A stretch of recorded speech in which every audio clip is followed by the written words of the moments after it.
Hello दोस्तों, स्वागत है आपका अपने चैनल जी के विद बड़वाल में।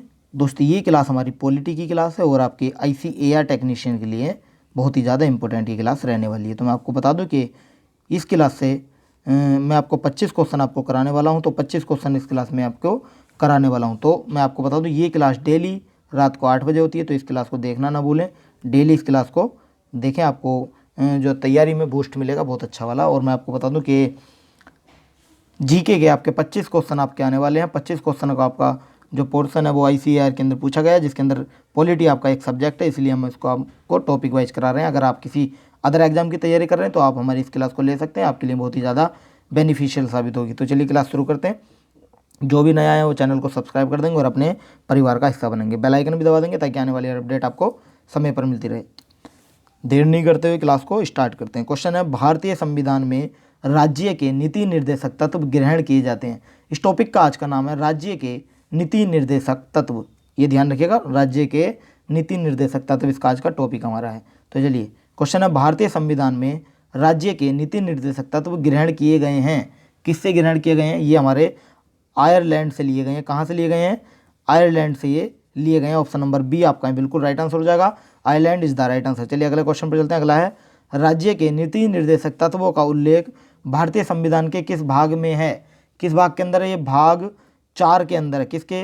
भाग 4 के अंदर है। ऑप्शन नंबर सी आपका बिल्कुल राइट आंसर हो जाएगा।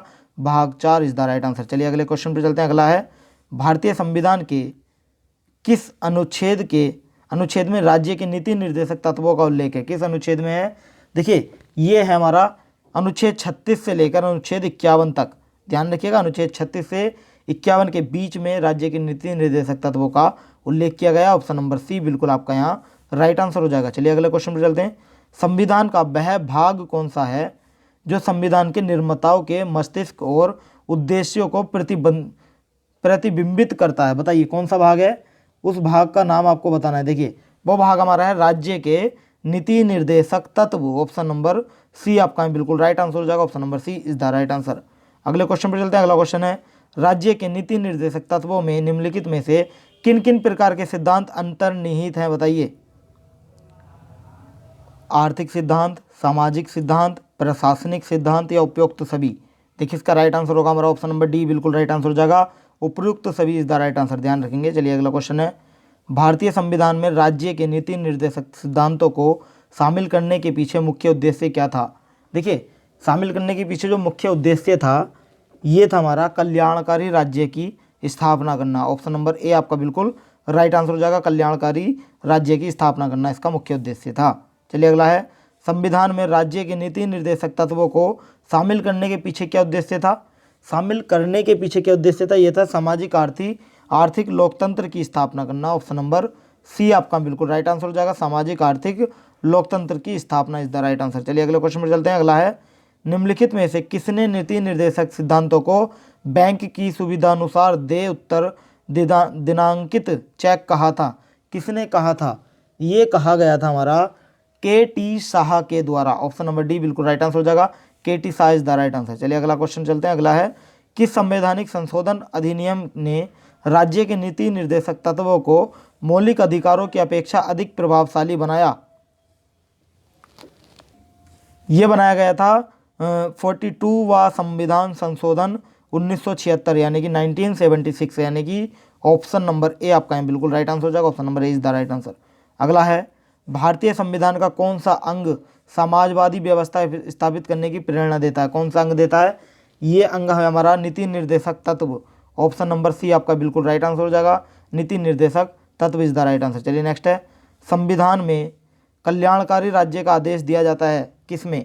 संविधान में कल्याणकारी राज्य का जो आदेश दिया जाता है ये नीति निर्देशक तत्वों में दिया जाता है। ऑप्शन नंबर सी आपका बिल्कुल राइट आंसर हो जाएगा, नीति निर्देशक तत्वों में। चलिए अगला है, नीति निर्देशक सिद्धांत है कौन सा? नीति निर्देशक सिद्धांत हमारा है वाद योग्य नहीं होता। ये नीति निर्देशक सिद्धांत वाद योग्य नहीं है। ऑप्शन नंबर बी आपका बिल्कुल राइट आंसर हो जाएगा, वाद योग्य नहीं है। चलिए नेक्स्ट है, नीति निर्देशक तत्वों का क्रियान्वयन निम्नलिखित में से किस पर निर्भर करता है? बताइए किस पर निर्भर करता है? ये करता है सरकार के पास उपलब्ध संसाधनों पर। ध्यान रखिएगा, ऑप्शन नंबर डी आपका बिल्कुल राइट आंसर हो जाएगा। सरकार के पास उपलब्ध संसाधनों पर निर्भर करता है। चलिए अगले क्वेश्चन पर चलते हैं। अगला है मूल अधिकार और राज्य के नीति निर्देशक तत्व में क्या अंतर है।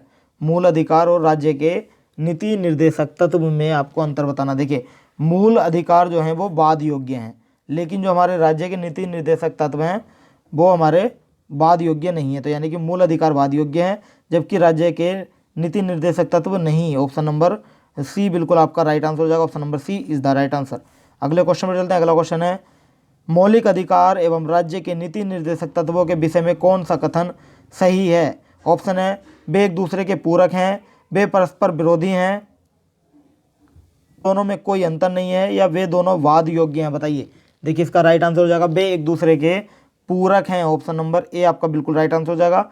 वे एक दूसरे के पूरक हैं। Option number A is the right answer. चलिए नेक्स्ट है एक कल्याणकारी राज्य के निर्देश आदर्श वर्णित हैं किसमें। एक कल्याणकारी राज्य के नीति आदर्श जो हैं ये जो वर्णित हैं ये राज्य के नीति निर्देशक तत्वों में वर्णित हैं। ऑप्शन नंबर ए आपका बिल्कुल राइट आंसर हो जाएगा। राज्य के नीति निर्देशक तत्वों में वर्णित हैं। चलिए अगला है नीति निर्देशक तत्वों को कार्यान्वित करने के लिए क्या मूल अधिकारों का हनन हो सकता है। हाँ, कुछ का, नहीं, या विवादग्रस्त है। बताइए आंसर करेंगे। इसका राइट आंसर हो जाएगा कुछ का हो सकता है। ध्यान रखिएगा ऑप्शन नंबर बी बिल्कुल राइट आंसर हो जाएगा।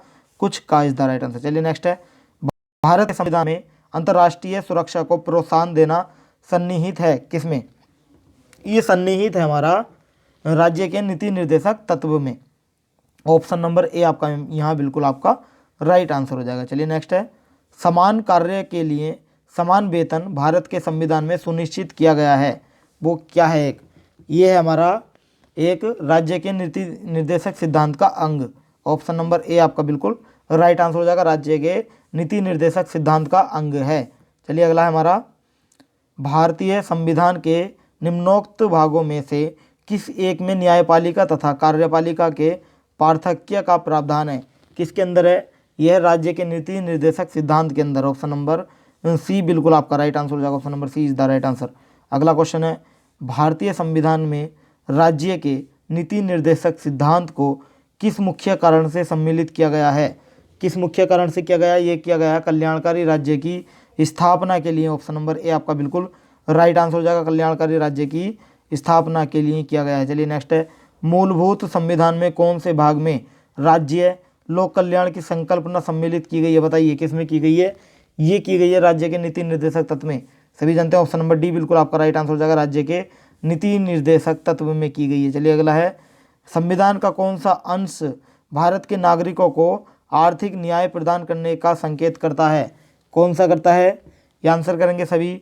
इसका राइट आंसर हो जाएगा option number A is the right answer है। राज्य के नीति निर्देशक तत्व इसका राइट आंसर हो जाएगा। चलिए अगले क्वेश्चन पर चलते हैं। अगला है निम्नांकित में से कौन सा राज्य नीति का